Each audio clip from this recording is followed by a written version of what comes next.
Thank you for joining us for our Navigating Life session.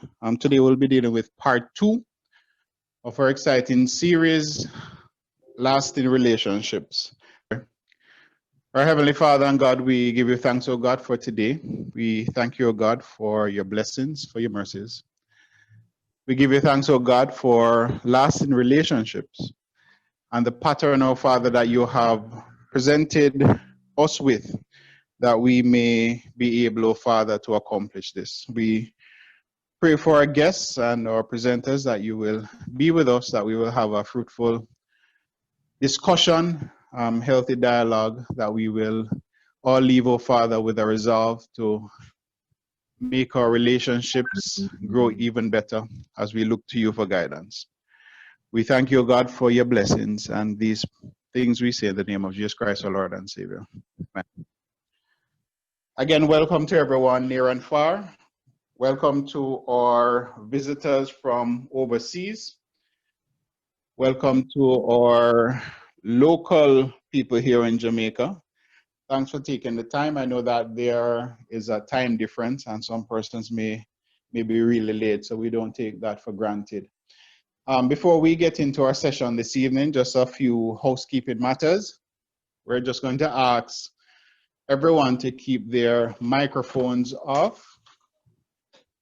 Everyone to keep their microphones off during the presentations at the appropriate time when the presenters are taking questions. At that time, then you use the raise hand feature, and then we will take the questions in queue.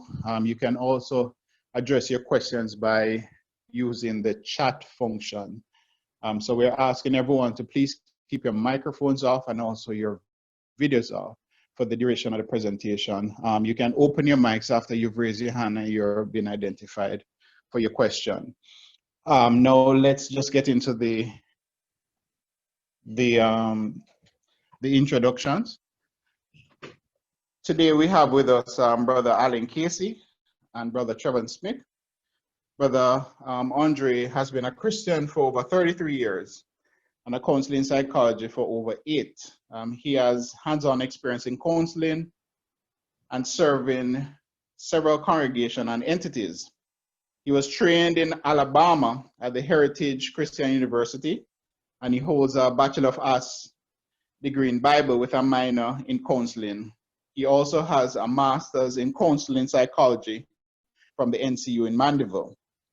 Our co-presenter, Brother Smith, is a member of the St. Andrew's Church of Christ, and he's a behavioral modification coach and CEO of the Successful People Academy. He provides unique perspectives on interpersonal relationships, as well as self-monitoring behavior. As an experienced educator, Brother Smith has decades of experience in corporate coaching, and he's also a regular contributor to the Jamaica Sunday Gleaner newspaper. He holds an EMBA in business administration from the University of the West Indies. Tonight promises to be a packed night as we have a lot of ground to cover. So I will get off the sound waves now for Brother Smith and Brother Alan Casey to take over.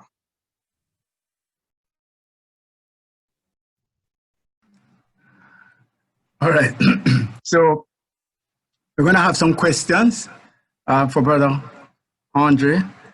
So let me bring them up on the screen. This comes from the last session that we had, and we just want to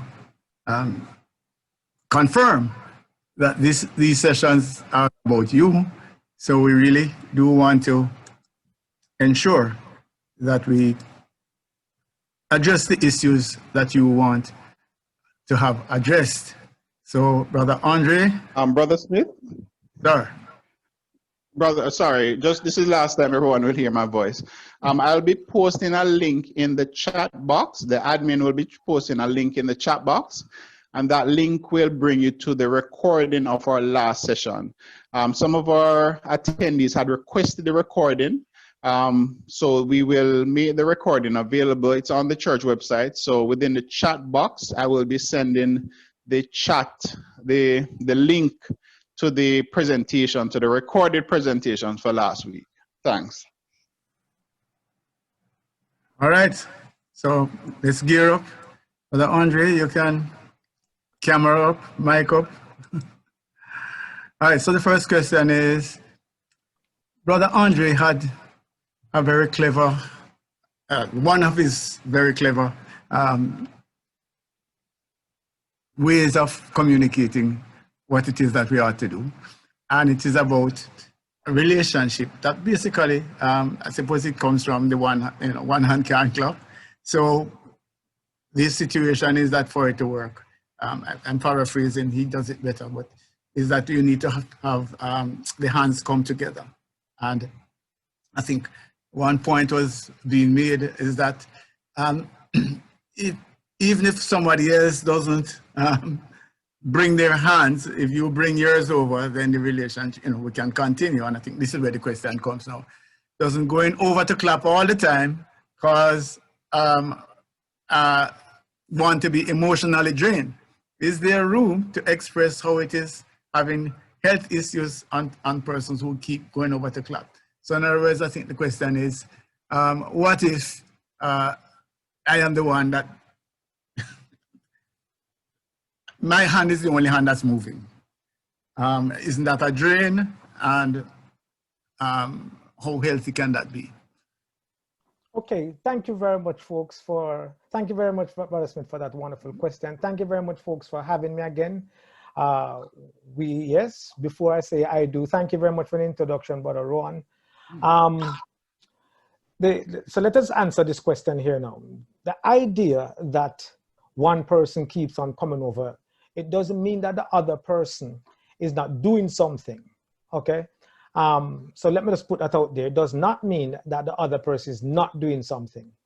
Notwithstanding, if there are days, all I'm saying here, folks, there are days in which not every day your partner or your prospective partner or even the person who may have a vested interest in starting and having a relationship with you, it's not every day they are going to be making the effort to come out to see you, to call you, to say how you're doing.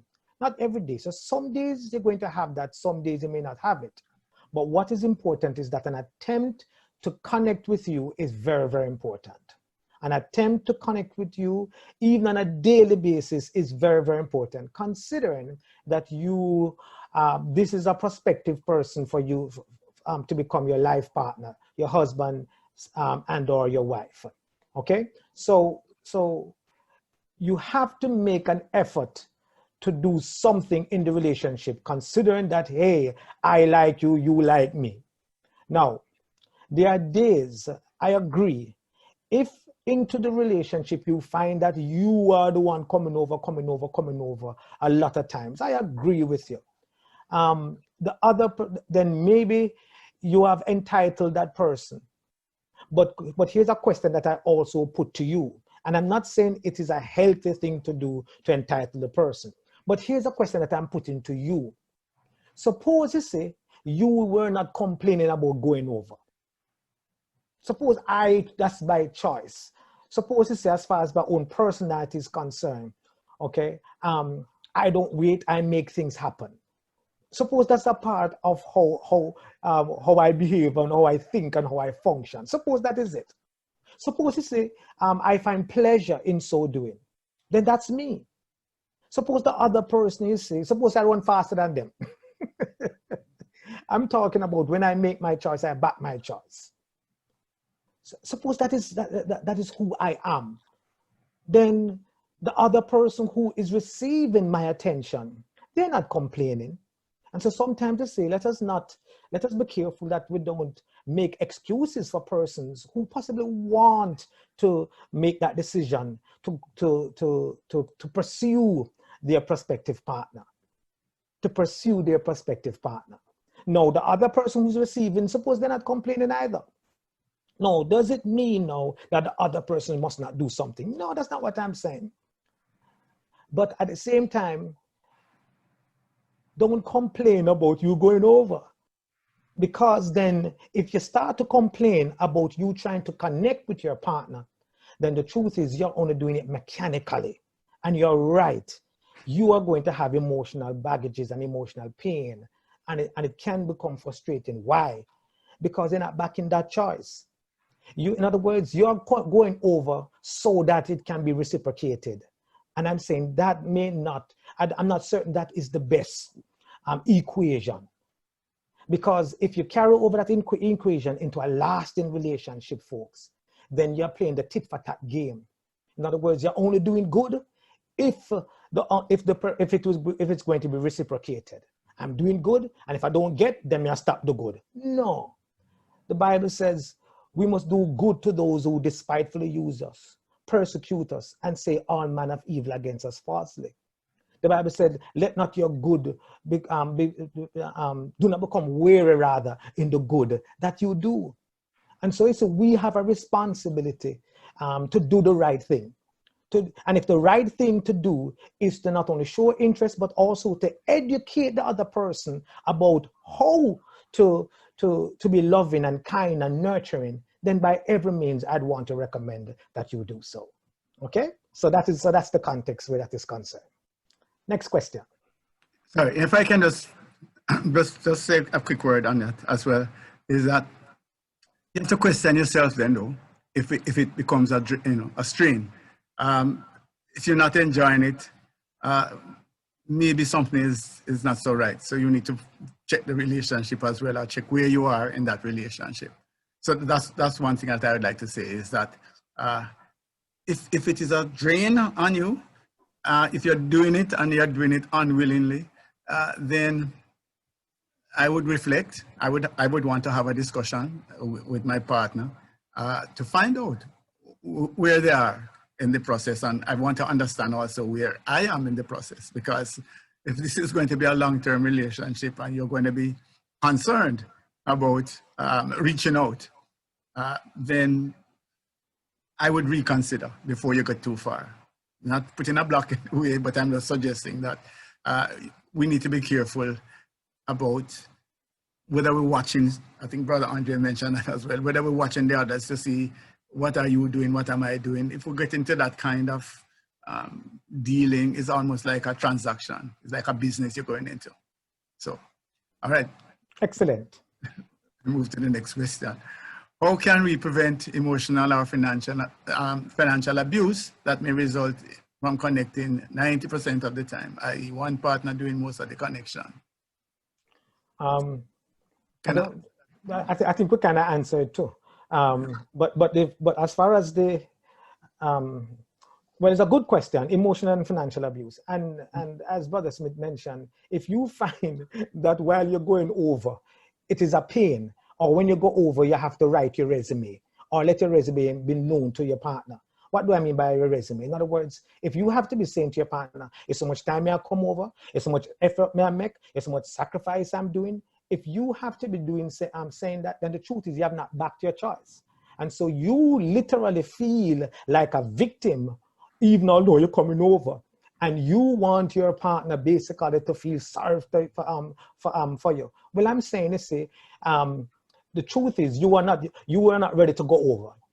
You are not ready to go over. And yes, and in that case, you must stop going over, because you are writing your resume. You're trying to get this person to recognize how much good you have done, how much sacrifices you have made. And so the truth is you're not ready. So you should stop. Okay, you should stop. The financial abuse now, well, you can set up yourself for financial abuse. And I hope, well, both, whether you're married or unmarried, but I'm just saying, we're talking about folks here now, primarily unmarried folks we're having a conversation with. I am saying, if you're taking up the tab all the time, if you're paying the bills all the time, then yes, you have a reason to be concerned as to what is happening here. Is it that the person is out of a job? No, I understand if the person is out of a job, but can you imagine the person is in a job and you're still doing all of this? Oh, by the way, some of these things that will also be discussed, hopefully, as we continue into the rest of our presentation, maybe even into part 3, literally, because the possibility exists where not possibility rather, but what is for sure, we're going to be talking about also some boundaries and whether or not to say, both in dating and whether or not we see the red flag and fail to recognize those red flags. And this might be a red flag, folks, where you find that you are spending and the person is only receiving, and they do not have anything to contribute to the relationship. So yes, that might be a humongous red flag for you to decide, say, hey, no, enough is enough with this. Yeah, we definitely will get there, Brother Andre, because I don't know what part it's going to be. So maybe we should even stop talking about part 1, 2, 3, because this is going to go on. Because I really, I have a little checklist as well that in terms of selecting, choosing, we're saying back your choice, but I also believe that you should make some wise choices. And I think this will come up in that discourse. All right. Okay, so what if what you're doing to connect is not enjoyable? I think we answered that now. Right, there we go. Mm-hmm. Stop! That's right. Sorry, Run. That's a red flag. I mean, let me say this on a serious note. If it is not enjoyable, and this is why I mentioned, folks, about this idea of writing your resume. What are you? It's like you're coercing the other person to do things and to say things to make you do better and for you to feel better. Then the truth is you're putting too much power to, you're giving the other person too much power to decide your fate into the relationship. You can't do that. So you must know what you want to know. You must know what is it that you come to the table with, literally. And I'm saying to you, if you come to the table with a good, kind, wonderful heart, don't change your heart. Even if somebody is trying to take advantage of your heart, it doesn't mean that you recognize they're taking advantage, so you need to leave that relationship. But your heart mustn't change. Your heart must not change.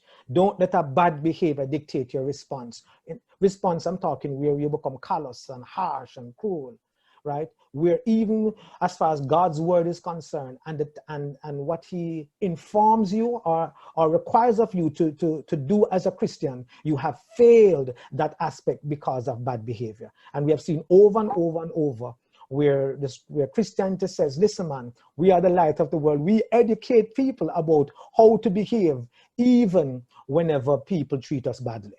Okay, so I just want you to know that we are always coming from that frame of mind and thinking and perspective and principle. Okay, I just want us to be ever mindful of that, even in our discourses with you. Okay, so if what you're doing is to connect is not enjoyable, then go. I mean, away. Because you're only going to make yourself uncomfortable and miserable. Do you have any more questions? Yeah, man, we have many more. What information should we get before making a commitment? Oh, okay, that's well, everything that we're talking about here, so, and more to come. I think we want to deal with this. Certainly, at some point in time, as I say, I want to go through a checklist, etc. So, hang around. The series continues, first and third Saturdays. So we will get there. I'm promising you that if you follow the process, you're going to hopefully not make mistakes to enter into relationships that are painful, that are not mutually successful. But also, once you go in, that the groundwork that you would have done would actually put you in a position that you can have a joyful and long relationship. So that's the goal.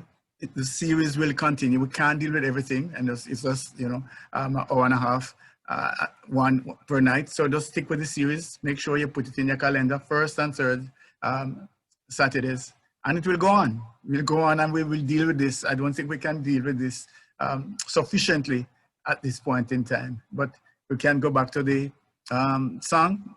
Take time to know him or her, right? It's not an overnight thing. I think that might lead to the next question. Right, here we go. All right, so we had a little discussion about this, differences of opinion. So Brother Andre, if I could just tip in on this a little bit. yeah, so there was a discussion about, you know, how long and whether, you know, you can happen, you know, love at first sight, that sort of thing. My statement on the matter is that in life, there are outliers. There are outliers. There are things that, you know, happen at the extreme, but are not the norm. If you are, as we are in this case here, trying to guide, suggest, coach individuals, then I don't think that we can speak to the outliers. We need to look at what would be normally, what they would expect on a normal basis, and to provide guidelines that would address those needs. So what is critical is that if you think about it, let us say, even if it's an early marriage, you're marrying at 20, 21, 22, whatever it is. What is happening there is that in that union, you are bringing, let us say 22, 44 years of different, maybe totally different socialization together. And you are expecting that, like magic, because of the excitement and the stars in your eyes, that everything is going to work out. It's going to be a different thing. How do I handle my toothpaste? How do I, it's just, believe me, understand that successful marriages are not by chance.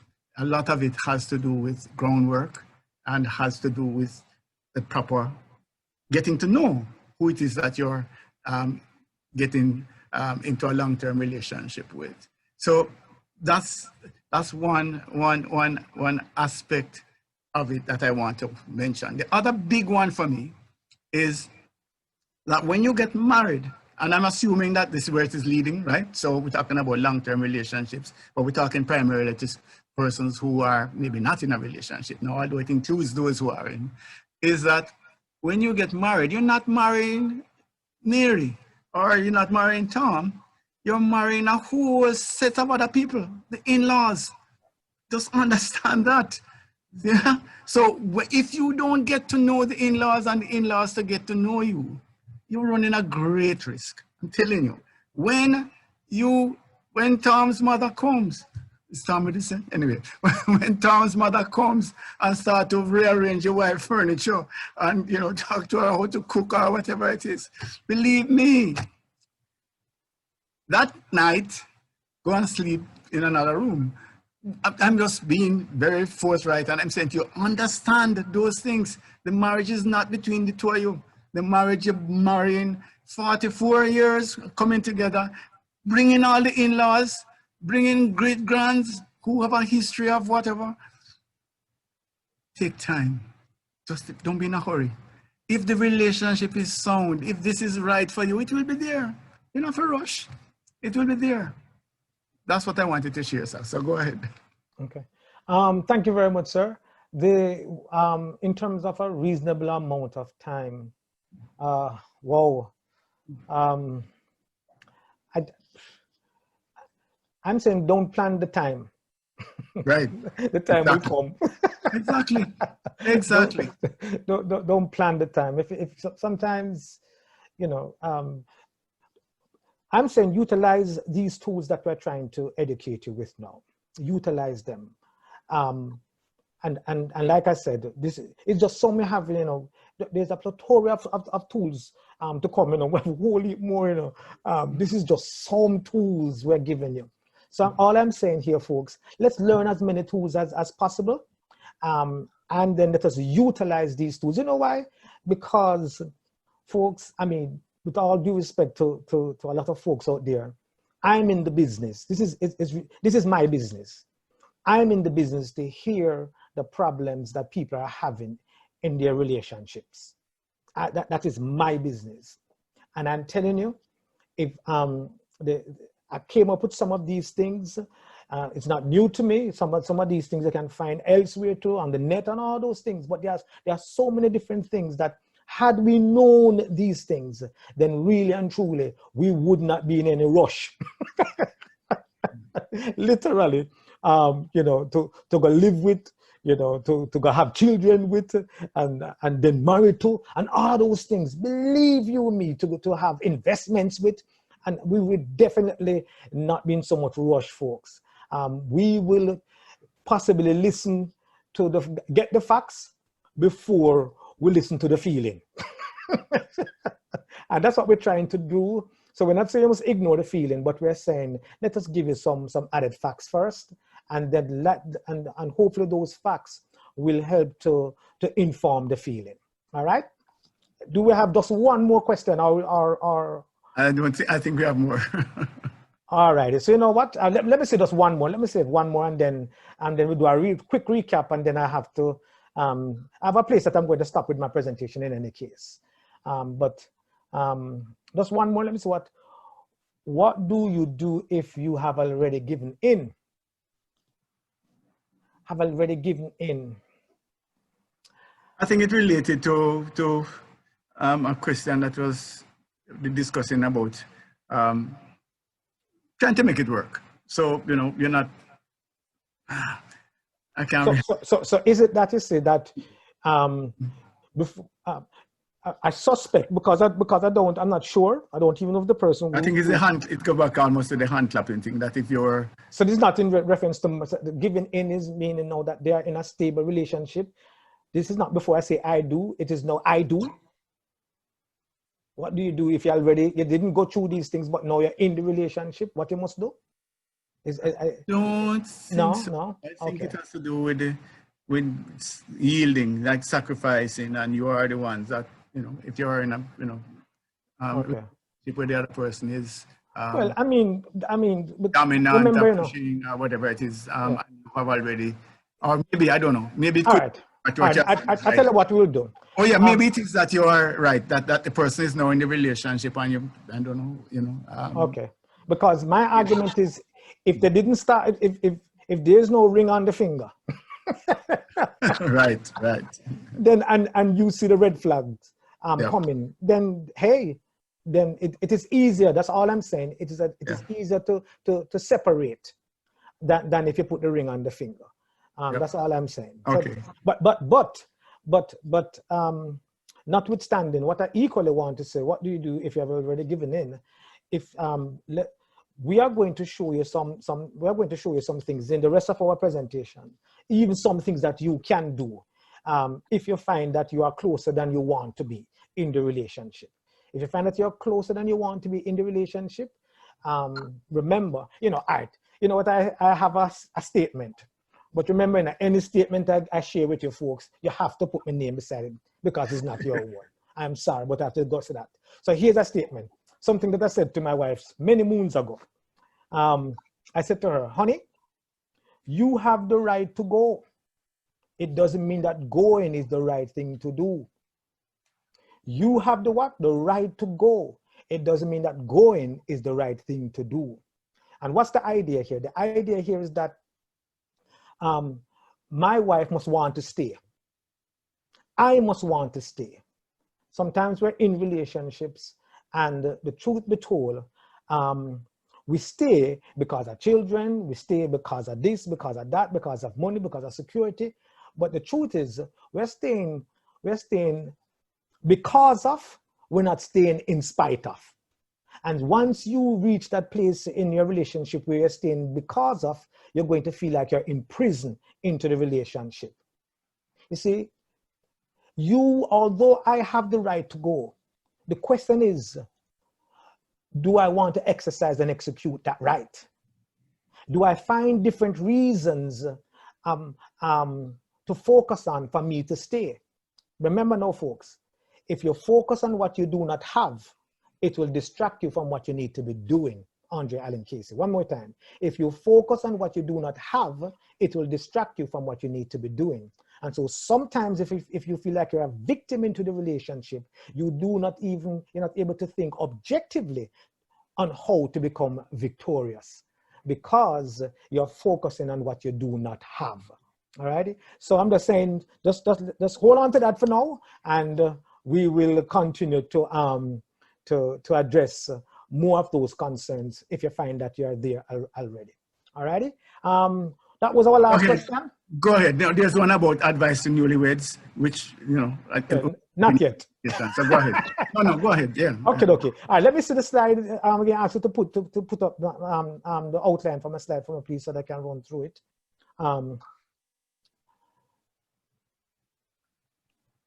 Yeah. I'm going to let's put up my outline for my slide. One you have it? You have it there? I know. Oh, I had asked for that outline because I don't have the outline. I cannot share what I have in front of me. It's not for sharing. But I'd made a request for the outline to be shared. For this week? Yeah, man, the same outline that was shared. Right. Oh, okay.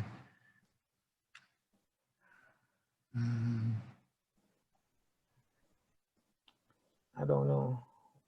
I'd sent it. I'd asked. I don't know if Brother Ron is on. If he could find it for me. All right.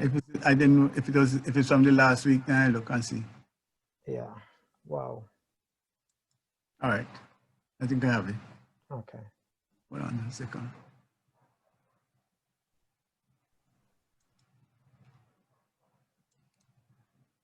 Yeah, I have it. Okay. So you can just Yeah, I'll do that. I'll just bring it up. Right. I just forgot that it would be on.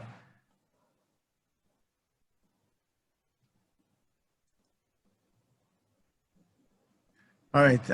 Not sure where you were. You want to just start from the beginning, and let me just quickly do a quick recap and get straight into it. Okay. I think I have about 45 minutes to do this, so quick recap. Alrighty. Excellent. So we'll go to the before you get involved. Next slide, we'll talk about before you get involved. We are saying here, folks, just a reminder, don't let pretty looks but bad character allow lust, desperation, immaturity, ignorance, pressure from others, low self-esteem, make us blind to warning signs. So that's the first thing we just want to remind folks, that you must keep your eyes open. So even if you're going to ask me some questions, remember now, keep your eyes open and don't fool yourself that you can change someone. Did you hear that, folks? As I'm slowing down this introduction though. Don't fool yourself that you can change someone, or what you see as faults aren't really that important.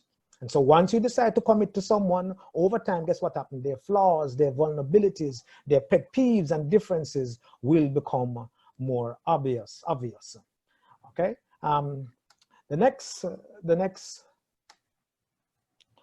slide now speaks to how do I know if I'm ready for a mate? We went through some conversation or discussion for where this is concerned.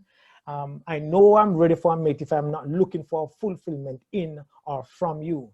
What is the idea here? The idea here that a lot of times we lack our own self-esteem. We lack spiritual discernment. We are the ones who are coming to the relationship so that the other person can fool us up. And I'm saying, folks, fool up yourself because you might be asking something of someone that they are incapable of giving to you. So I'm saying work on you so that you have something to give rather than you come there primarily to get. If both persons have that mindset, can you imagine your prospective partner have something to give and you have something to give? Then it is less about we taking things from each other. And so many times we are not ready for a mate, folks, because we are coming there for the mate to give us something, for that prospective partner rather to give us something rather than we have something to give to the relationship. Okay, next slide. I know I'm ready for a mate because I have developed my own character. And what I mean here is understanding the ink that is in your own pen. Understand if you are a sweet orange or a sour lime for that matter. All I'm saying, you have to know who you are as a person, which lends to what I was saying just a while ago. You need to understand that if you find that a person's bad behavior is dictating your response, then really and truly it is the bad behavior that is controlling you. And so you have not developed your own character. You're still allowing all the other nuances and stimulants out there to decide who you become. And I'm saying, no. Become somebody first. Understand something about you. As a matter of fact, I'm going to even go here, and I hope even that Brother Smith will take on this challenge. Understand your own personality profile. Understand your own personality profile.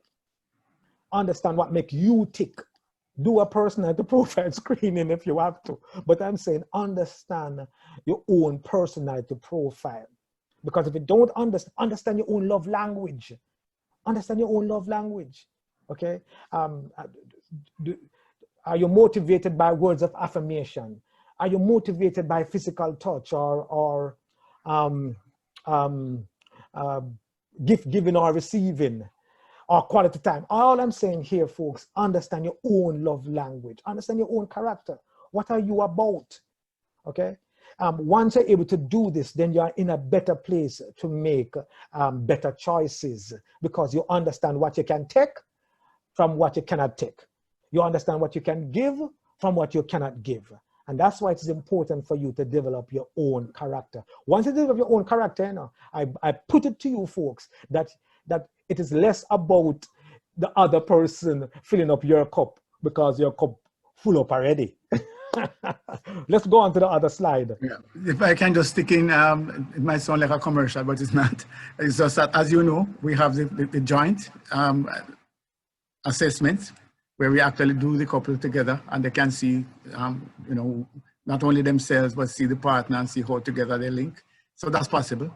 You can, you know, put in chat if you're interested. So yeah, I don't want to commercialize this, but no, man, that is excellent, excellent. That is one way for you. Remember, you have actually done it. Remember, right. And I'm saying, it is something that you need to do to understand something about yourself and understand your own character. And so it is right there. Seriously, put it inside there. You know. Anyways, they can move on because Rowan, you can type it in the chat for me. Right. Okay. Yes. Excellent. The next slide here, it says, I know I'm ready for a mate if I'm prepared to read my book, which is very similar to what I just stated, read my book and stop concentrating on turning your pages. And what do I mean by that? You must be prepared to do the right thing. And understand that doing the right thing is not a prerequisite of somebody doing the right thing to you and for you. To you and for you. You see, once you know your own character, you know, you're prepared to read your book and stop concentrating on turning other pages. In other words, too many times we are fault finders into the other person. You know what I don't like about you? You know what I don't like about you? Okay. You know what you make me do? And all I'm saying here, sometimes you see, if we're going to start any kind of relationship, one with the objective to get married, all I'm saying here, folks, look at where you need to develop. Look at where you need to improve. Look at what you need to do rather than coming to the relationship, complaining, comparing, controlling. Complaining, comparing, controlling. Right? Don't come to the relationship to complement, both with the I and the E.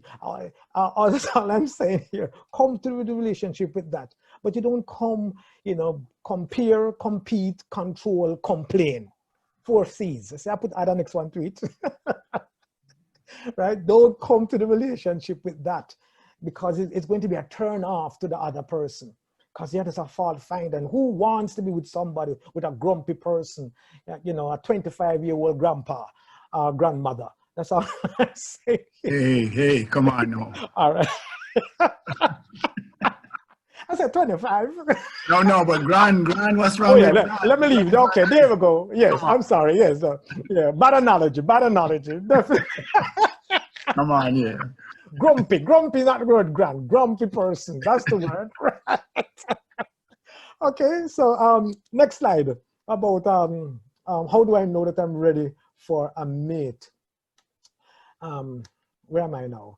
And how do I know I'm ready for a mate? I know I'm ready for a mate when how I feel will not regulate what I must do.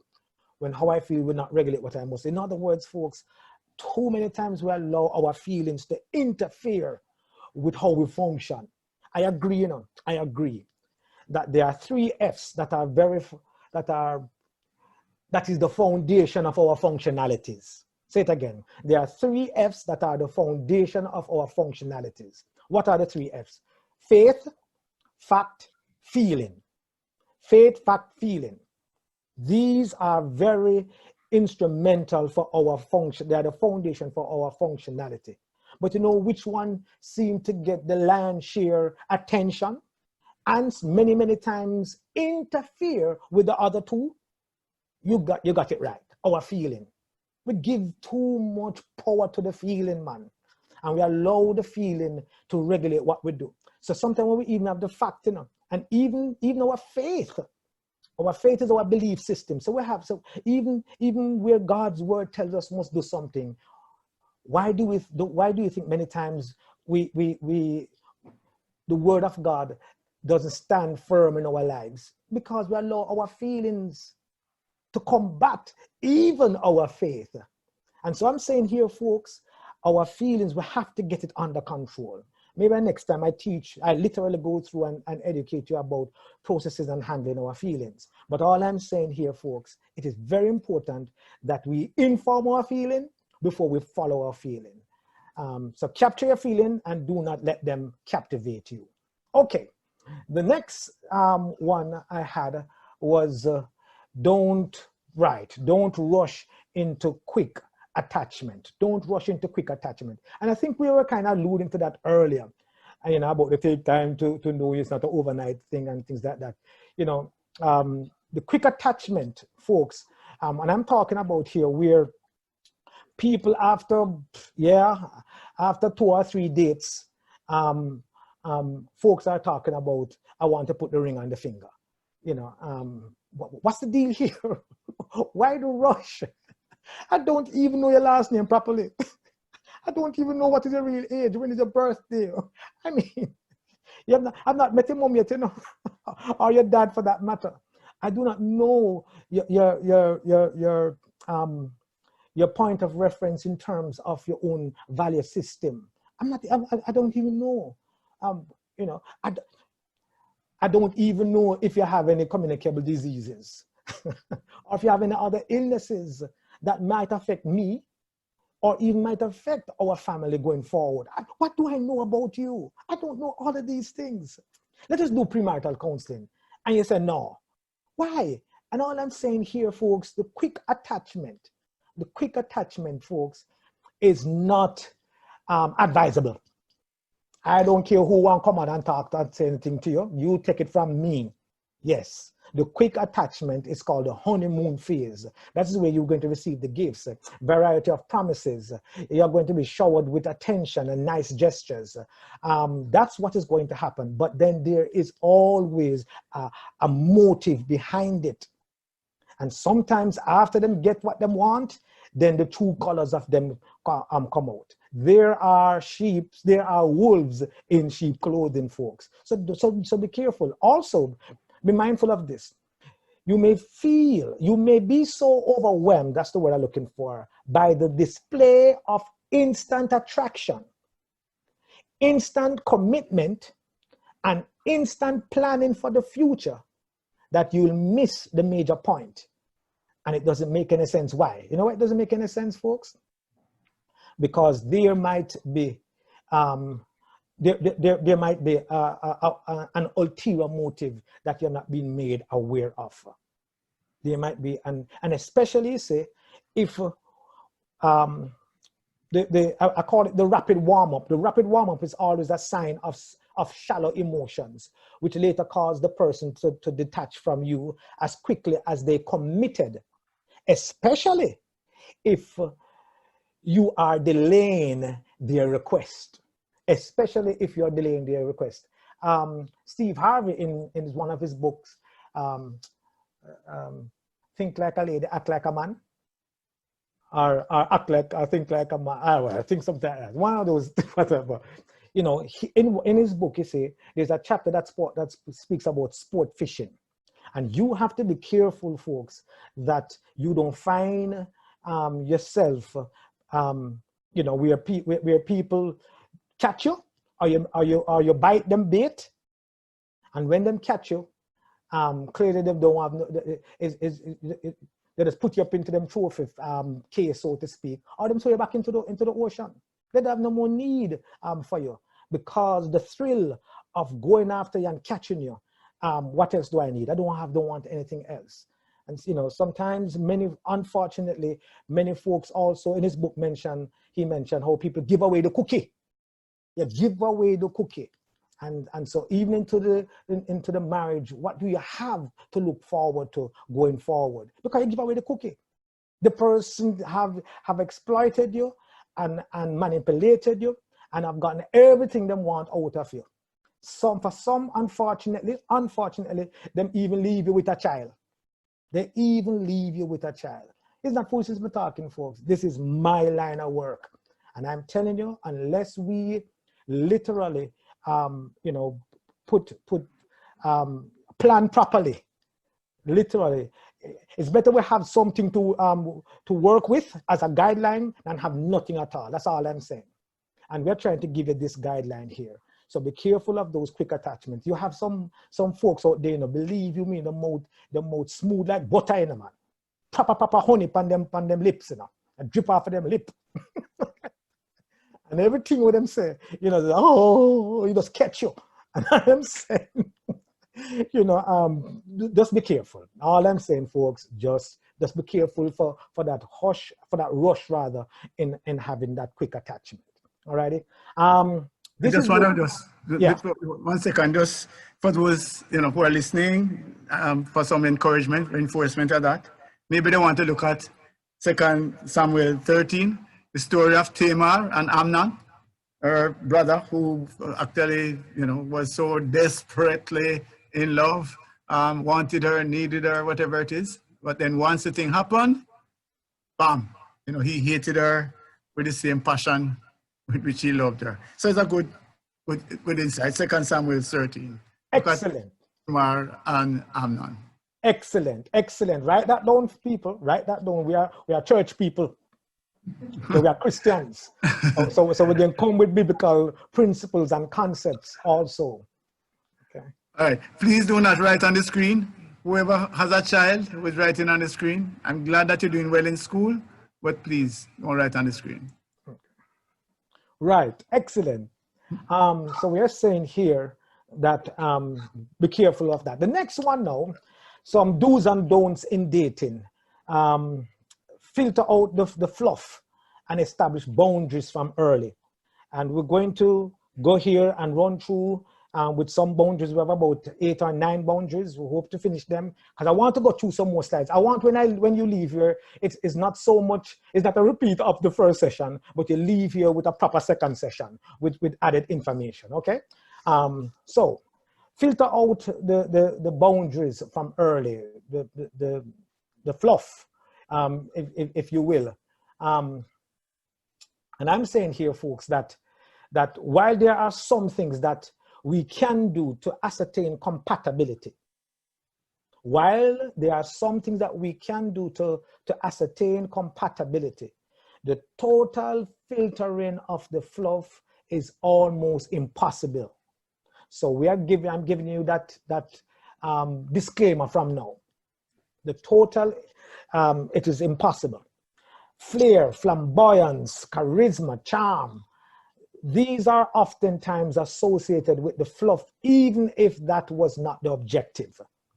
And so we want to give you some boundaries, and these boundaries are not foolproof now, because if someone intends to deceive you, it does not mean you were gullible.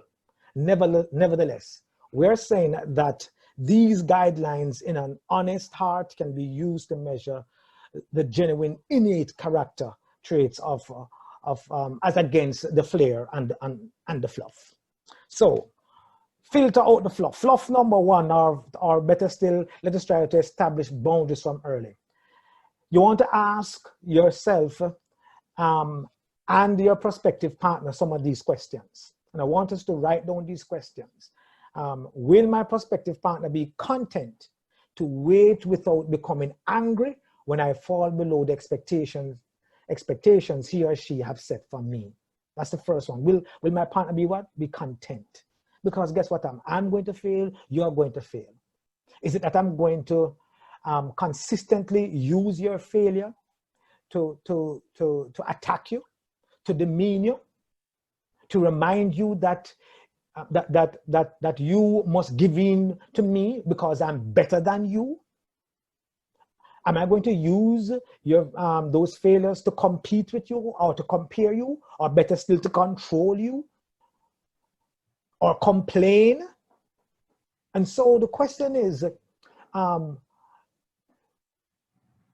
I content in recognizing that that you're going to have some good things about you, but you're going to have some idiosyncrasies or some things about you that I may not value, I may not like, or it might be troubling to me? The question is, can I work through them? Or is it that I'm going to work on you to change you?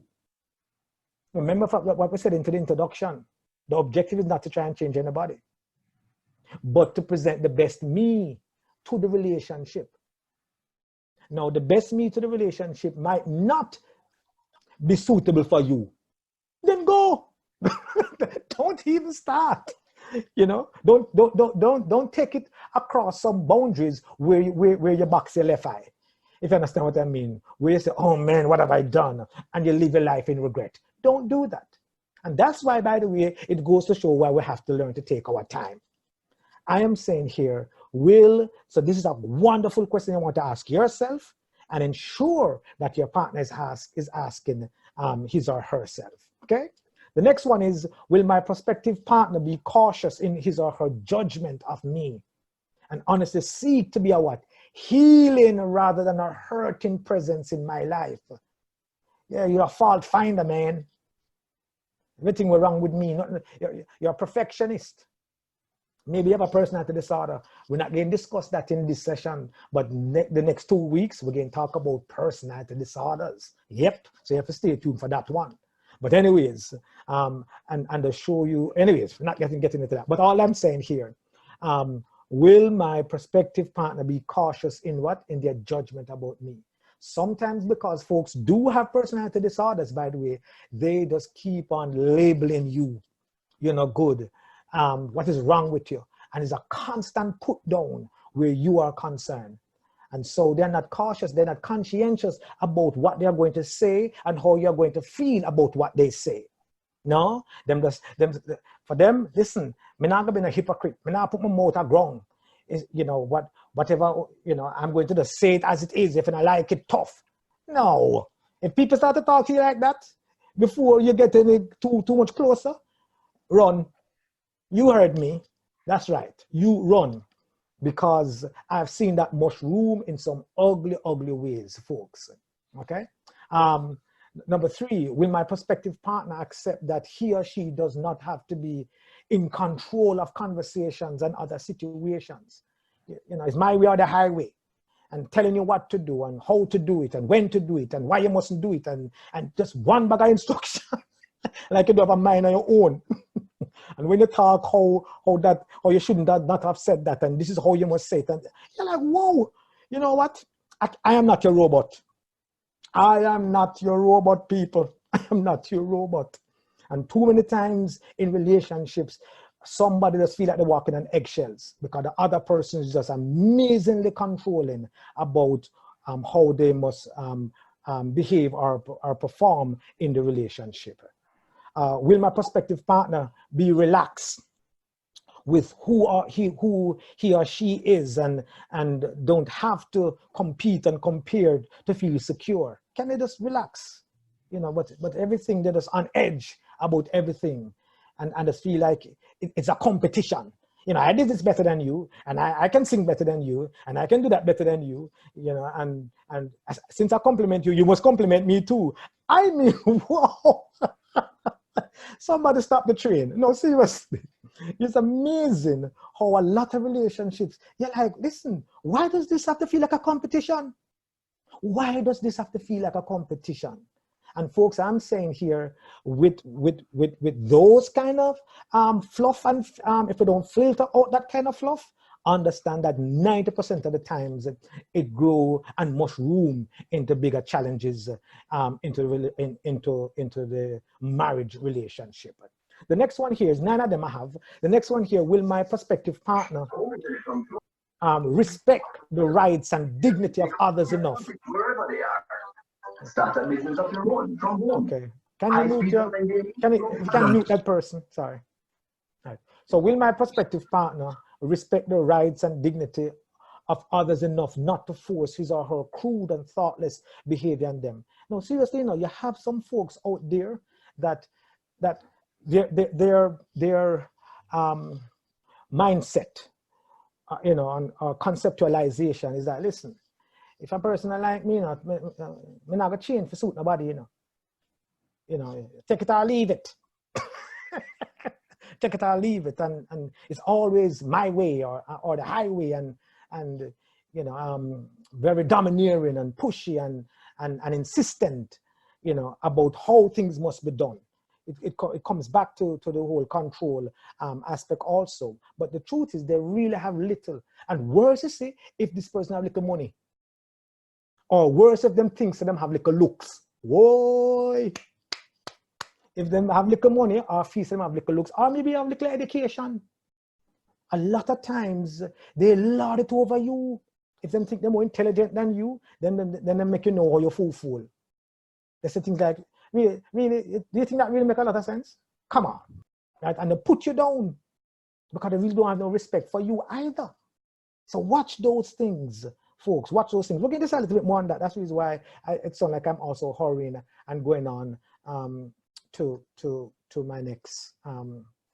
Well, before I move on to my next slide, number 6, we're talking about filter out the fluff and establish boundaries from early. When my prospective partner refuse to reflect on their flaws, in order to rest easy with themselves, rather than be reflecting on my flaws, and we kind of touch on that a little bit, where the person is a fault finder, always telling me how I need to improve and what is wrong with me, and how me too short, and how me too fat, and how me too tall, and how me too mager, and how me too, and in the name of Jesus, they are not, can leave that alone. We're not doing any comparing here. But I'm saying it is very one directional, where it's more of a put down and how you need to improve, but they are God's gift to the world, or maybe even to you. Will my prospective partner discount the authenticity of rumors and gossip and continue to believe the best about me until the facts prove otherwise? That's another question, because sometimes, because they hear it from certain people, or because of who they hear it from, then they believe what they hear before they even come and find out. So you notice, so they come complaining, they come attacking you. Some here say this, some here say do this, some here say, some here say. I can't believe say you do it. So them even draw their own conclusion just because them hear from somebody else and something else without finding out from you. Folks, I am saying let some of those things be kind of both a red flag, or decide, or you use them as some boundaries as in order for you to decide what kind of relationship I'm going to have with this person.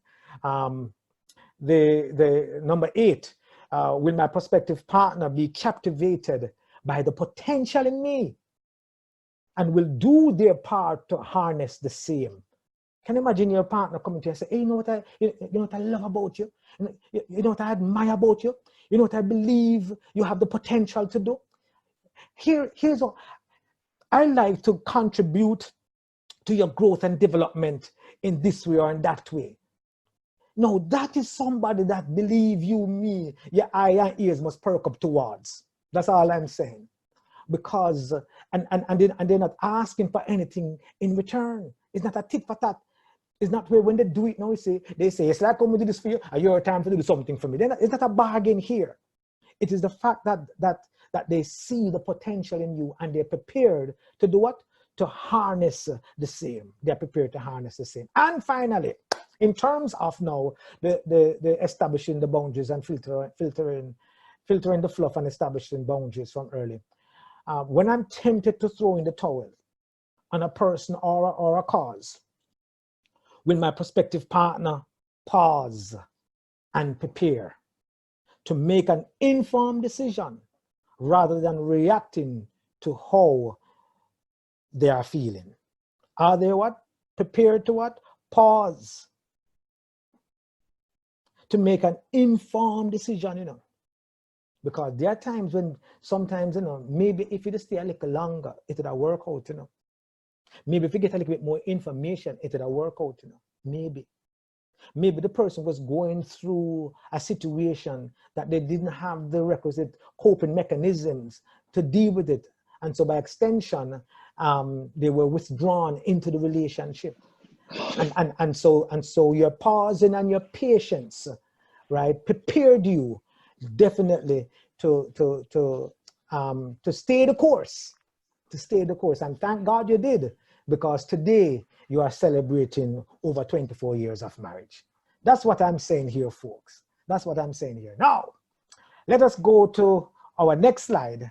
I'm giving myself, I want to finish at 7:50 and give a few questions, ask for folks to ask some questions. I want to finish at 7:50. Can you chat over there, Jonathan, please? Okay. Okay, so our next slide now says, don't accept rough treatment. Yes, people, do not accept rough treatment. And I might spend a little time here, but don't accept rough treatment. In other words, if he or she hits you, twist your arm, pull your hair, kick you, shove you, or break some kind of personal property, even once. I hope you can see my finger, even once. Even once. Seek recourse immediately. Seek recourse immediately. Now, I'm going to say something about male abusers, and then I'm going to say something about female abusers. Male abusers often begin with behaviors that move you physically or hit the wall. I'm saying often, I'm not saying all the time, because it's not the only measurement. This is one of the measurements of physical abuse now. But I'm saying male abusers often begin with behaviors that move you physically, whether it's a shove, a push, a squeeze in the arm, to claim that they're holding you off, or a shaking you to make you understand that, listen, you need to stop and stop this right now. Okay? Right?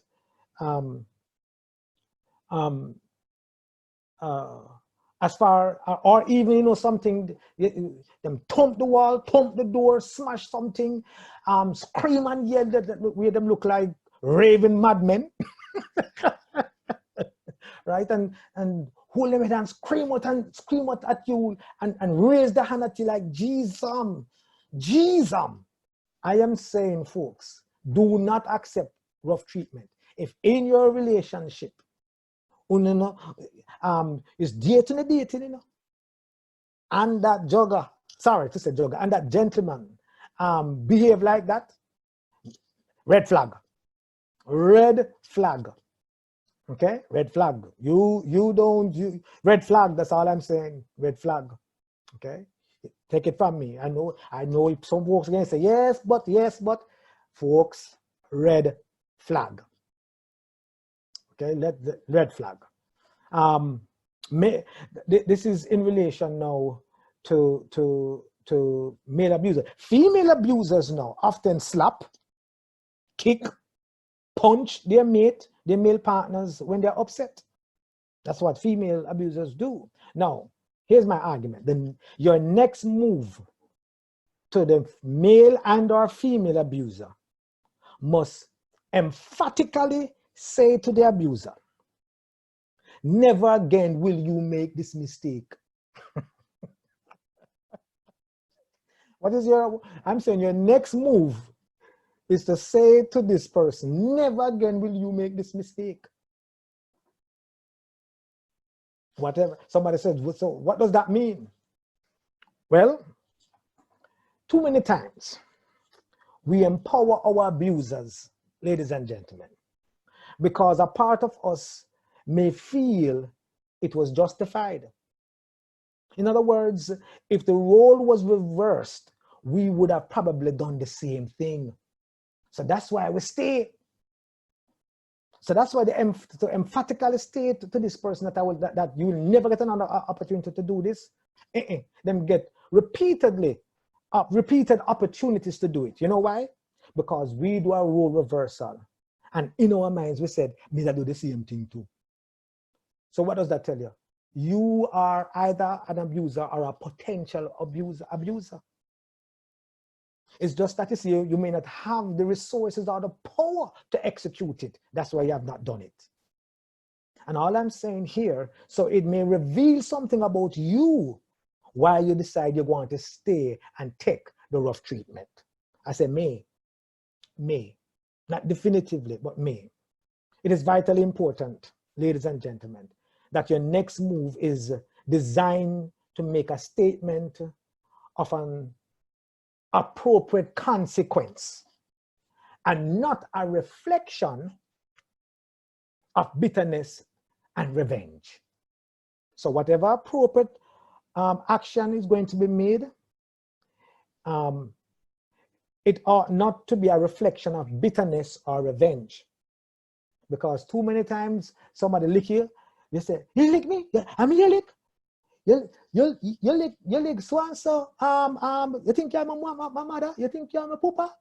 Right? You lick me? Now tell me brother. Now tell me brother them. I'm not gonna tell my father. I'm not gonna tell.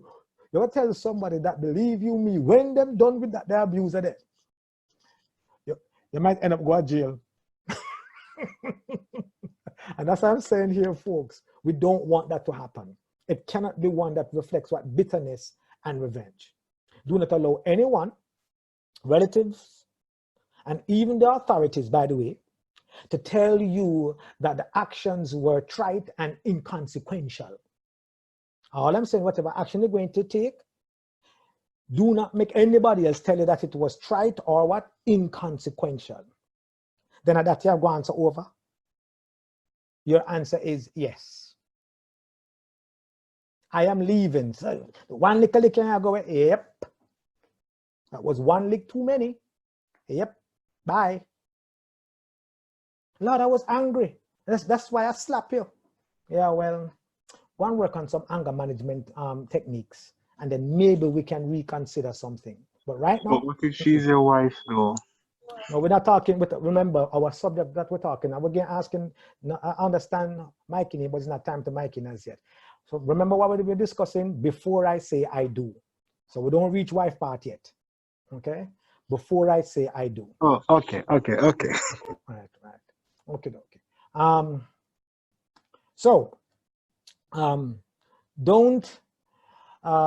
Don't allow the killing. So don't accept rough treatment. The next slide is, I think that's the next slide. Don't allow the killing of your self-confidence. Don't allow the killing of your self-confidence. Please be on the lookout, folks. If your prospective partner does the following, if they do what? Repeatedly put you down. If they constantly correct your slight mistakes, making you feel on guard or unintelligent, and leaving you with the feeling that you are always doing something wrong. That person is killing your self-confidence. Red flag. They tell you that you are too fat, too unattractive, that you don't talk correctly, that you don't look good. And all of these statements gradually chip away at your confidence and self-esteem. And in essence, it allows them to treat you badly later as though you deserve it. And because you take it so often, you don't even know when to push back and when to say stop. Because you become accustomed to it. What we are saying here, do not allow the killing of your self-confidence. In public, you will be walking on eggshells, always fearing that what you're doing or saying might upset the person, where they will have a temper outburst or even a verbal argument. So we're saying do not allow anyone to kill your self-confidence. The next one, next slide, no Brother outside. Andre, sorry, before you go on, Brother Andre, I know we're not dealing with the marriage, but I just don't want to leave it. And the person was asking, what if it is your wife? The violence don't work either way, okay? In or out, all right? Just wanted, I know we're not dealing with it, but I didn't want to kind of leave it up there that the feeling it can be that it can be okay if it is your wife or your husband, all right? Sorry, go ahead. Thank you very much. Thank you very much, Brother Smith. Excellent, good stuff. And I know that's going to produce more discussion and arguments. That's why I didn't think that, but yes, but let us leave it the response right there. And when we reach there, we will discuss that. Because we're going to talk about some things that happen in marriage too. Because remember, we're talking about lasting relationships. So we're just talking about what you must do before you start and what you must do when you get in for the relationship to last. Okay? All righty. No outside interests. No outside interests. Yes, folks, if somebody has started to tell you, say, you can't talk to your friends them anymore. You know, they will encourage you to drop your hobbies, your interests, your involvement with others. If you have an individual activity, they demand that they accompany you, making you feel miserable during the entire activity, so to speak. The idea behind this is to prevent you from having any kind of fun of interest, watch this now, other than those which they totally control. So the only time you must have fun is when you're with them. As a matter of fact, if you go have too much fun and you start, even if they are work and have fun, and you ever come and tell them how this person give you a joke and they make you laugh. No, man. So the first thing they say, so Wallanda, so how come when me give you a joke, you know, laugh too? How come every time you talk to me as older person make you laugh? What make me, look what time me give you a joke, I'm gonna make you laugh too. Eh? How come me can't make you laugh like the person there? Right? How come you feel sorrow? And how come you feel compassionate? And how come you have all these other emotions about your friends and even your family? And when we get one little cut from my hand and I show it to you and things like that, you wouldn't even hush it for me. And you know you hush cut for somebody. But anyways, you understand what I'm saying here? No outside interest. No outside interest, folks. And so we have to equally be mindful and be careful about that. Now I want to go to this big one now. When I'm watching the time, I want to go to this big one. Paranoid control. Paranoid control, folks. Paranoid control. I have several things I want to say about this, about paranoid control. And this will be my last slide, last comments on this thing here. And then we will get into some questions and some questions. But paranoid control, I want to share with you about 7 or 9 different ways in which we can identify, ladies and gentlemen, paranoid control. And write these things down because they do affect the kind of harmony and relationship we have, going forward with our prospective partner. Paranoid control. If your prospective partner, ladies and gentlemen, has paranoid control, then there are some things that you're going to need to be made aware of. Number 1, they will check up on you and keep track of where you are and who you're with. Number 1. Number 2, what will they do? Check up on you. Where are you? If you speak to a member of the opposite sex, you will receive 20 questions about how you know them. And guess what happens? If you don't even remember or you don't answer their phone call, then you're asked, where were you? What were you doing? Who were you talking to? And a host of different questions. Paranoid control. Sister Francie. Sorry? Hang up and make me see if I'm not here. Hang up and make me if I'm not here. Okay. Paranoid control. Hang up and make me if I'm not here. Okay. Number 3. Asking that person to mute their mic, please. Number 3, they will notice the type of mud that is on your car and question why you stop in certain places and question why you call a friend and why the friend call you and so forth. Number 4, some will follow you even to the grocery store and then later ask you if you have been there. Why? In an attempt to catch you in a lie, to find out if a lie you tell. Paranoid control. Number 5, in severe cases now, they will go through your mail, look through your purse or your wallet, hit your redial on your phone when they arrive, or even search through your social media for evidence. See who you tweet to, from who you not tweet to, and what kind of profile you have up, and where you go, and who you were with, and who they identify in the picture, and why is this person at this function with you? Paranoid control.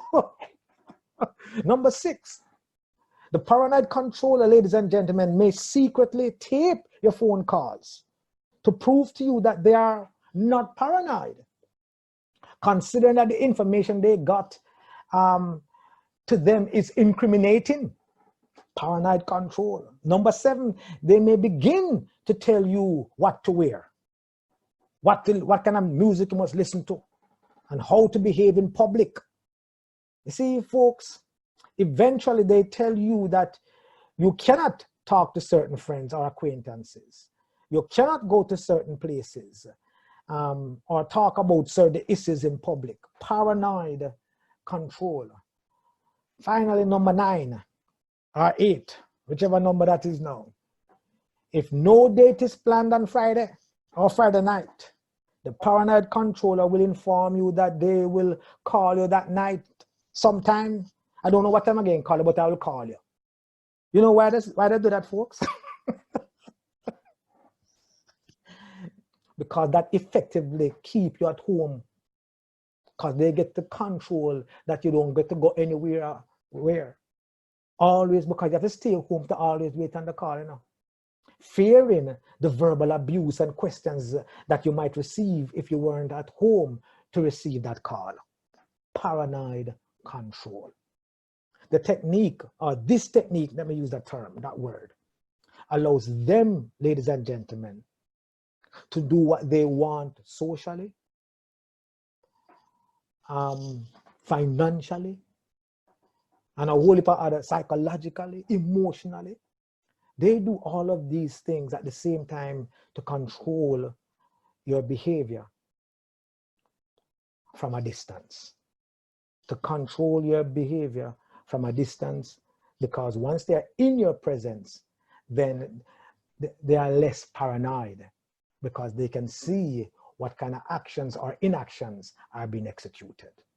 I do hope and trust that today's presentation have given us some kind of information and put us into a place where, hey, we have added information about what we can do. When we don't finish, we don't finish. Next week we're going to talk about don't start dating too early. We're going to talk about be selective in your dating. We're going to talk about keeping yourself pure. We're going to talk about don't trust luck to work out serious problems. And we're going to identify what are some of those serious problems. Seriously, we're going to talk about some of those things. And we're going to be discussing from that standpoint, some personality disorders that over 40% of our population has. And yet we want to have relationship with some folks that, believe you me, have some disorders that can erode the relationship, worst of all, erode the marriage. And so this is why it is important, folks, to ensure that if you make a choice, you must be able to back that choice, but ensure that you make the best choice so that you're in a better position to have harmony in your marriages. God bless. All right, so we're taking a little time now to ask some questions. Have you asked questions? All right, so we're not done here. And bear in mind, first and third Saturdays. So we are back, if I can read my calendar, on the 3rd of October. So October we'll have the 3rd and the 17th. All right. I have a series that's going here. I can promise you, well, Brother Andre tell you from his angle, but I know also that relationships are challenging. It's not easy. And there are a lot of people in relationships that are painful, you know. Even me, I'm not involved directly in that sort of thing, but people will come and talk to you about what's going on. And some of them are virtual prisoners in their homes. You don't really want to do that, trust me. If you're going in at 20 yards and then you are there, you live, people living longer now, 70, 80, so you have 50 years, nah, try your best, believe you me. There's no rush. All right, so any questions? It's been such a wonderful, wonderful topic tonight. Very, very good topic tonight. Thank you, sir. Well, guess what? All of them. Last time was brilliant as well. We had a lot of comments coming in, but thank you. And we try to be very practical. We try to look at issues that people are having, keeping it real. But as Brother Andre mentioned, we definitely come from a perspective of the Bible and of our commitment to Christ. So the advice you get here will be in alignment with God's will for our lives. So that should make it worse. So I see some here now. Jess, or maybe I shouldn't call them names, but it's a chat for everybody. They can see it anyway. But if you have been in a platonic, if you have been platonic friends for a number of years and decided to enter a romantic relationship, does the quick attachment still apply? Okay. Yeah, go ahead, brother. Okay, good question. It can apply because because it's two different types of relationship. The emotions that you might be gathering now, you want to ensure that that those emotions are properly measured, if you understand what I'm saying, and of such you're not reacting to a particular type of feeling. What you have, which is very good, which is a very good start, is history. You have history. You'll know a lot of things about, and so you have a better foundation. You have, which is true, you have a much better foundation to ensure that it does not become quick attachment. But I'm saying too that it can also become quick attachment, but you're in a much better place and position to ensure that it is not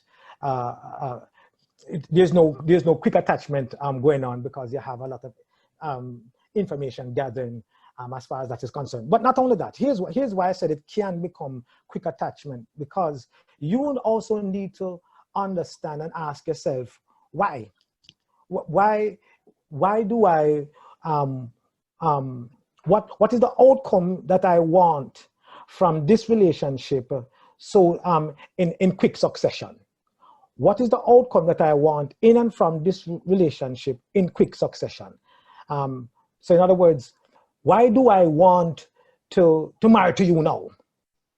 Why after we decide to have a serious relationship now, we don't plan to go through those emotions and ensure that I am not reacting according to our feeling? Okay? So you equally need to search yourself, and your partner need to search themselves to find out what is so important and critical as to why we need to get this outcome immediately. Why is it that we need to get this outcome immediately? What is the rush? And I think that's a critical question that that both persons must think about and ask themselves to to help to measure whether or not it might be quick attachment. All right. What if you're the only one doing these things? If the things mean trying to clear the way, trying to find out, well, at least you'll be in a better state.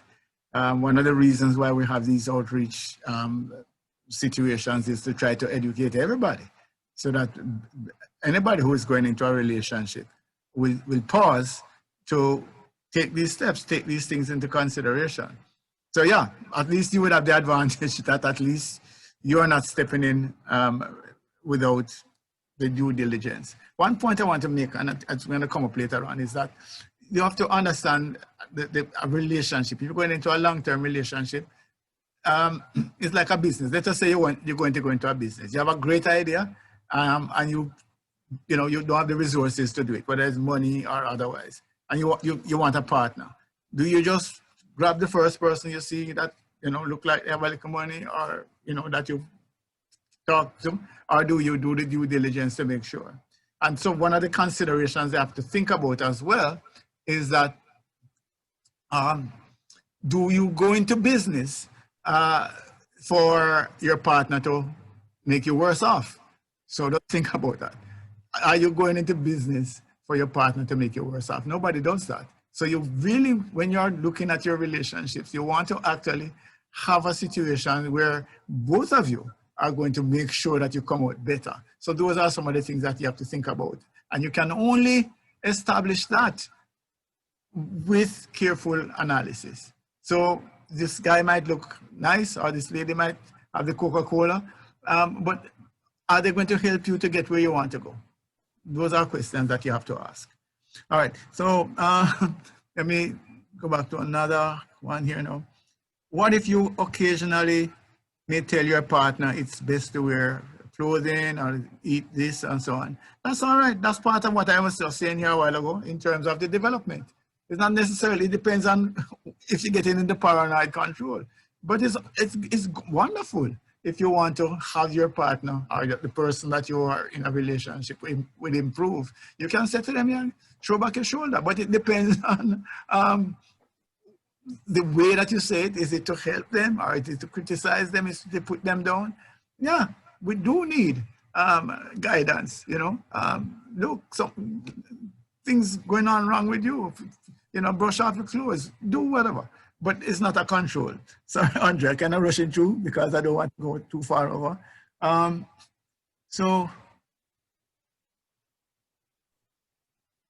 What if the other person doesn't do these because they think you aren't doing them? I don't think we can read people's minds. All I would suggest is that we do what it is that we're supposed to do. I can't tell whether my partner is going through the process. What he would know from me is that I am being diligent and I'm not rushing into things. That's basically is what I would say. But go ahead, Brother Andre. What if they are not doing it? Okay, I was reading the next question. All right. I am satisfied with your responses. I'm just saying. Right. I'm just reading the next question. I think the other question here is an interesting one. If you are dating a paranoid controller who does not want to let you go, what should you do to safely exit this relationship? Very important question. The exit need to be very, very. It must be calculated. Yeah, but also early before there is any big attachment. Yes. Yeah, so you need to watch that first before before ownership takes place. Now seriously, Yeah. folks. Before ownership, so you're dating this person, you recognize what is happening here. What should you do to safely exit this relationship? What we have found in my profession is that there are the paranoid controller has also other personality disorders.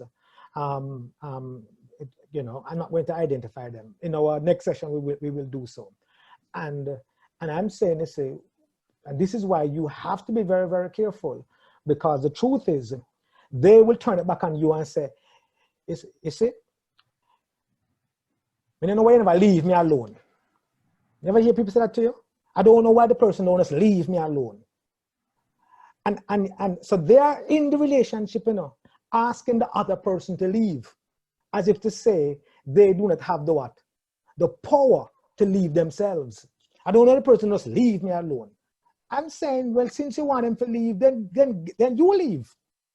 And stop asking. Folks, you don't need to ask people permission to relieve you of pain. You don't need to ask people what? Permission to relieve you of pain. You don't do that. You say, hey, if the maca juke you, you are, you know, you say, wait, I don't want no pain anymore. I'm saying relieve yourself of the pain. You don't need to ask permission from persons to do so. I am saying here, notwithstanding, because this person is paranoid, you equally have to be very, very careful about what you say to them, where you don't threaten them, where they don't even feel abandoned. That's right. Where they don't even feel abandoned. Where you recognize, where both of you come to a equal understanding why it is best for us to go separate ways, but I am still here to be very supportive. These are some of the terms and words they have to hear from you, okay? And every so often you check in on them and let them know, say, listen, the nature of the relationship has changed. You have to use those terms. You can't say, well, I never left you.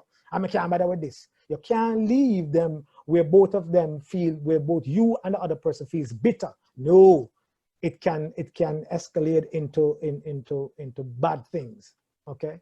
So I'm saying here, say, so you have to literally negotiate with this person as far as living. There are other things that I can mention, but because of the time's sake, I will just leave a few of those things that in relation to what you can do. Okay, gonna ask permission. I just want to clear the deck. We have two other questions. So yeah, we're a little past 8 o'clock, but we'll be done soon. So if you could just let us clear the deck. So the other one would be, can some red flags be overlooked? Yeah, depends on the color of the red. Yeah. Pink, light pink. and I think we kind of alluded to that into our presentation, that as far as the 9 also boundaries that we were talking about that you need to establish, what I had said that, listen, suppose you feel that you should have waited a little bit more and things like that, you know, then by all means, but it's you, you know, you have to make that decision and as it relates to getting a context as to what is happening to the relationship at this point in time. Get a context as it relates to what is happening to the relationship at this point in time, because another point in time might be different. But if you understand the context, then you know whether or not you can deal with this context or it is too much for you to bear. So let me just answer it that way. Sounds good. All right, last one. What if your partner insists on being friends with exes as close friends and you are labeled as being a paranoid controller? You can take that one. I don't know. I believe that these things come down to a lot of insecurity. Yeah. Well, let me just do it. It's a balance really, two sides. So one of them is how confident are you? How trusting are you? And trust is a big factor, by the way, in relationships. Yeah? If there's no trust, then you're going to have problems. So if you trust the partner, then having them connect, talk to their friends, whether they are exes or not, well, can be okay. I would like to say from the other side though, we have to understand what the Jamaicans say, old fire stick. So you have to watch that as well.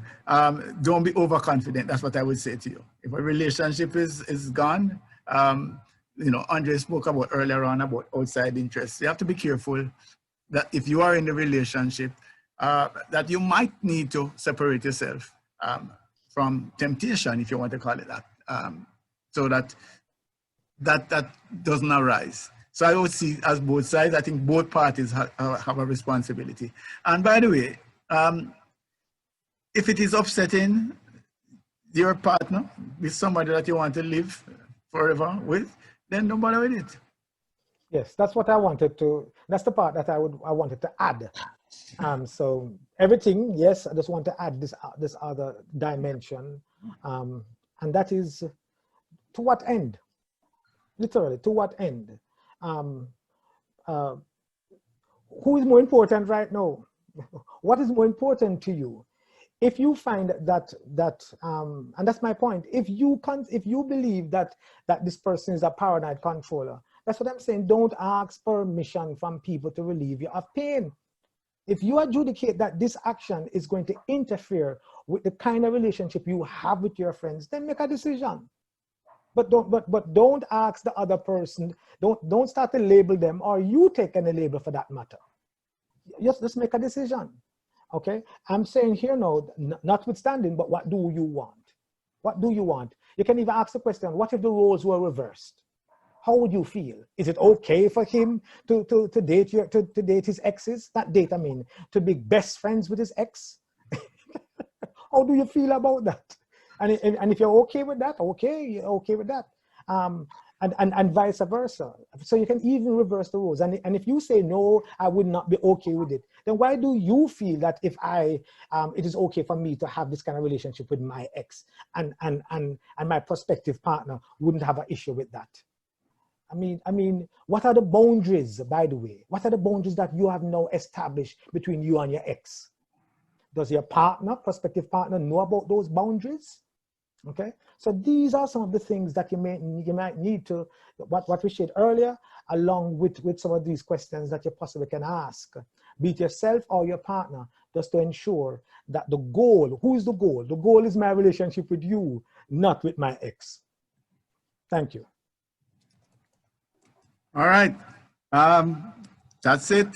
I wanna again suggest to you that we are back here on the 3rd of October. We will continue. There was a discussion, there was a question about the behavioral assessments. I'm typing it here. If you go to info, you just send an email at info@successwithpeople.org. Let me just try and type it quickly here.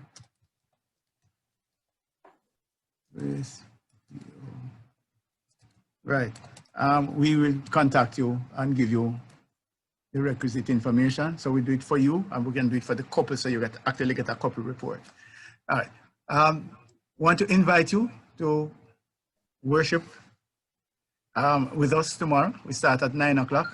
If you are in Jamaica, we are at 77 Red Hills Road, and we use this very same link, this Zoom link, to worship from your home. So wherever you are, please join us tomorrow for worship, and we have Bible class immediately after that. We want to thank you.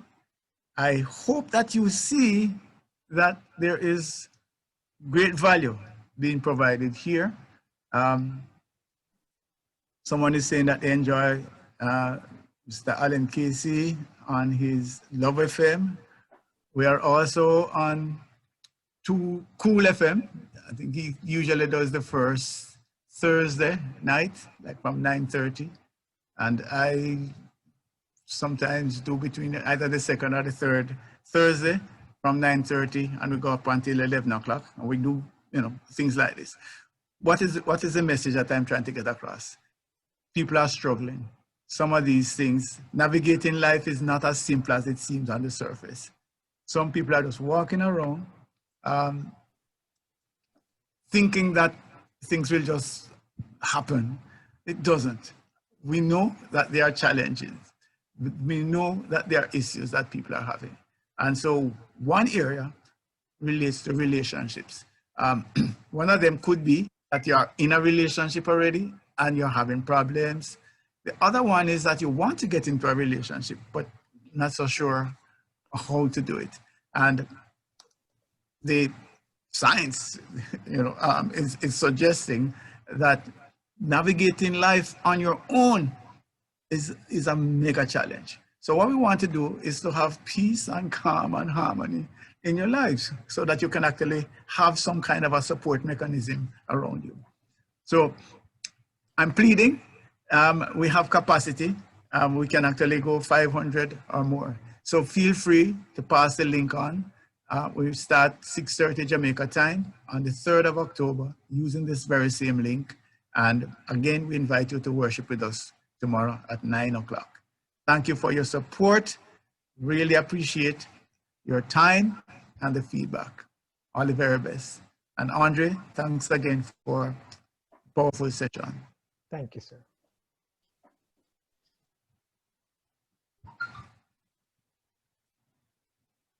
All right. We can leave the chat open a little bit. A lot of